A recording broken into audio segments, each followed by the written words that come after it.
Hola a todos, soy Mónica Hacha, dietista, nutricionista y tecnóloga de los alimentos. Hoy vamos a ver qué tenemos que hacer para evitar perder masa muscular.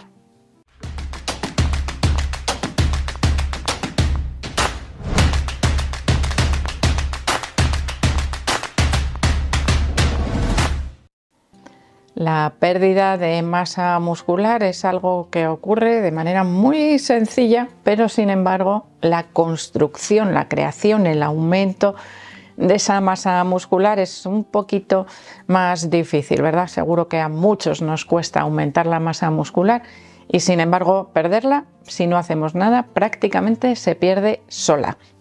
Hay algunos momentos de la vida que favorecen esa pérdida de masa muscular. Pero vamos a ver realmente a nivel metabólico qué es lo que ocurre en nuestro cuerpo y cómo influyen algunos factores a la hora de perder esa masa muscular. Factores que debemos conocer para tratar de evitar su impacto, de reducirlos al máximo para evitar perder esa masa muscular.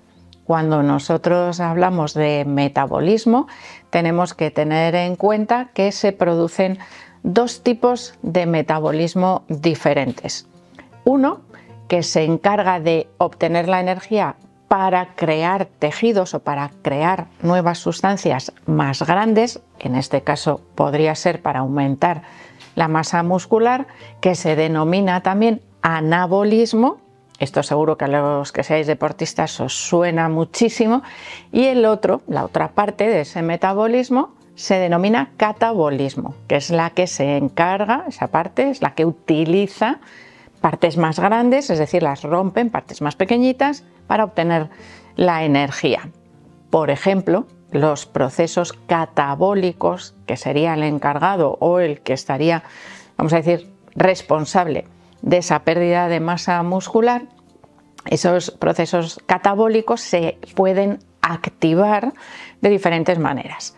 Aunque en realidad podríamos decir que anabolismo y catabolismo son inseparables, es decir, porque hay muchas rutas metabólicas que necesitan que primero actúe uno para después que actúe el otro, de manera que funcionan de manera equilibrada, podríamos decir. El problema es cuando se nos rompe o se estropea ese equilibrio entre catabolismo, que es, como os digo, asociado a la masa muscular, el encargado de esa destrucción o de esa pérdida de masa muscular, y el anabolismo, que sería lo contrario, el que junta todo lo que necesita nuestro cuerpo para hacer aumentar la masa muscular. Por lo tanto, si nosotros queremos evitar la pérdida de masa muscular, tendremos que ponerle freno de alguna manera o evitar la activación de esos procesos catabólicos y al mismo tiempo mejorar esos procesos anabólicos.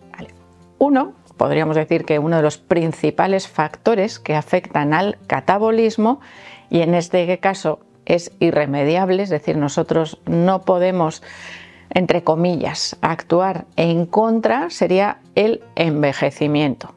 Digo entre comillas actuar en contra porque podemos frenar esa pérdida de masa muscular asociada al envejecimiento, que es natural, pero la podemos frenar haciendo ejercicio físico, es decir, aumentando el trabajo de la propia masa muscular y mejorando el aporte de nutrientes que sean los adecuados para esa síntesis de fibras musculares. Es decir, frenamos el catabolismo natural asociado al envejecimiento, favoreciendo esos procesos anabólicos de síntesis que necesitan nutrientes y necesitan movimiento, activación de esa masa muscular. Una masa muscular inmóvil, podríamos decir, es una masa muscular que se va a perder a la velocidad del rayo. Imaginaros o pensar en lo que ocurre en personas encamadas que no tienen prácticamente ningún movimiento en su masa muscular. Pues las pérdidas de masa muscular son enormes. En segundo lugar, el segundo factor que influye, y en este caso sí que lo podemos controlar directamente, que influiría en esa activación del catabolismo, podrían ser las dietas muy restrictivas, dietas hipocalóricas sostenidas durante demasiado tiempo o dietas restrictivas en algún nutriente, es decir, que eliminemos grupos de alimentos que necesite nuestro cuerpo para favorecer ese catabolismo, ausencia o déficits nutricionales en el aporte de nutrientes a través de la dieta. En ese caso, nuestro cuerpo lo que va a hacer es destruir sus propios tejidos de donde obtiene esos nutrientes. Y ejemplos, si yo elimino o reduzco excesivamente las proteínas de la dieta, tengo un almacén maravilloso de proteínas en mi cuerpo que es la masa muscular. Es decir, mi cuerpo va a obtener esos aminoácidos de la masa muscular. Si yo restringo, imaginaros, absolutamente el aporte de calcio a través de la dieta, mi cuerpo tiene un almacén maravilloso de calcio que son los huesos. Por lo tanto, aumentaría la destrucción, el catabolismo de esa masa ósea. Así que ese factor, evidentemente, depende de nosotros, depende de lo que nosotros ingerimos. Y si queremos evitar esa pérdida de masa muscular, que es en lo que nos estamos centrando en este vídeo, evidentemente necesitamos aportar todo aquello que necesita nuestro cuerpo para mantener la síntesis de las fibras musculares. Y no son solo las proteínas, sino que tendríamos también cierta cantidad de carbohidratos, de grasa saludable y aporte de vitaminas, de minerales, todo en cantidades adecuadas. ¿En qué se traduce esto? En una dieta equilibrada, apropiada y adaptada al tipo de ejercicio físico que se está realizando. No es la misma dieta la que necesita un deportista que entrena culturismo que un deportista que corre maratones. No tiene nada que ver un tipo de dieta con la otra. Por lo tanto, siempre es importantísimo, cuando queremos preservar esa masa muscular, que la dieta sea adaptada al ejercicio físico, al deporte que se está realizando. Y también tendríamos que controlar la regulación hormonal. Hay algunas hormonas que favorecen los procesos anabólicos, como por ejemplo la hormona del crecimiento o la insulina, y otras hormonas, como por ejemplo el cortisol, denominada hormona del estrés, que favorecen los procesos catabólicos. Es decir, tener una buena regulación hormonal ayuda a mantener o a preservar esa masa muscular, teniendo en cuenta, como os he dicho, todos esos factores que por un lado podemos controlar y por otros no. Pero evidentemente aquellas personas que quieren mejorar su masa muscular tienen que trabajarla, tienen que aumentar el ejercicio físico, especialmente el ejercicio de fuerza, y por supuesto la dieta adecuada. ¿Cómo influye en este caso la regulación hormonal? Pues uno de los procesos más evidentes suele ser el estrés. Hay muchas personas a las que el estrés les hace adelgazar, proceso catabólico puro y duro, y otras personas a las que les hace engordar, y pensaréis, no, entonces no es posible. Ya, pero es que ese engorde, vamos a decir, que nos provoca el exceso de estrés de manera crónica, no es precisamente un aumento de peso asociado a la masa muscular, sino todo lo contrario. Se producen mayores pérdidas de masa muscular, pero un aumento considerable de la grasa corporal, que se dificulta su pérdida cuando se cronifica ese estrés, es decir, cuando existe una desregulación hormonal, por ejemplo, con el cortisol.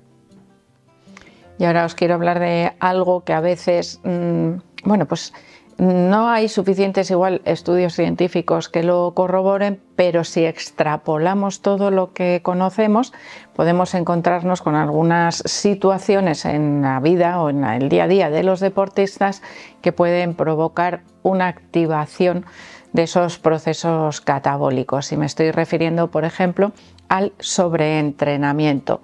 Un sobreentrenamiento que supone un aumento de los procesos de reparación de nuestro cuerpo y por lo tanto supondría al mismo tiempo un aumento de los requerimientos, afectando además a la inflamación, y en esos casos se activan procesos que lo que hacen es aumentar el catabolismo, porque necesitamos más energía, más síntesis de otras células encargadas o de otros procesos encargados de esa reparación de esas microlesiones, podríamos decir, asociadas al sobreentrenamiento, que podría tener dos consecuencias diferentes: un aumento de las infecciones por una bajada de las defensas, por ejemplo, una alteración realmente del sistema inmunitario por ese exceso de inflamación, y al mismo tiempo tendríamos una alteración de los entrenamientos por ese sobreentrenamiento que nos predispone a sufrir también lesiones. Es decir, cualquiera de esos dos factores va a alterar ese metabolismo, haciendo aumentar, como os digo, los procesos catabólicos, los que destruyen la masa muscular, y por lo tanto no nos interesa, por supuesto, llegar a esos extremos. Por eso se suele recomendar mantener un adecuado descanso, reposo entre entrenamientos y no pasarse con los entrenamientos para evitar esos daños asociados directamente al sobreentrenamiento, pero que indirectamente también pueden llevar a alteraciones en el metabolismo y a pérdida de masa muscular. Por lo tanto, ahí tenemos algo en lo que recapacitar, ¿no? También cuando vemos que no mejoramos nuestra masa muscular o incluso que la estamos perdiendo. Ya veis que factores que influyen son muchísimos, pero los más habituales, insisto, suelen ser la falta de activación, ¿no?, en esa masa muscular, y las dietas, vamos a llamar extremas, ¿no?, dietas no adecuadas o que no aportan suficiente energía ni suficiente variedad de nutrientes para mejorar esa síntesis de masa muscular. Y entonces nuestro cuerpo lo que utiliza sería esos recursos internos que tiene, tirando de sus propios almacenes. Así que espero que el vídeo os haya gustado. Por supuesto que le deis al like. No dejéis de suscribiros al canal y espero seguir viéndoos a todos en los próximos vídeos.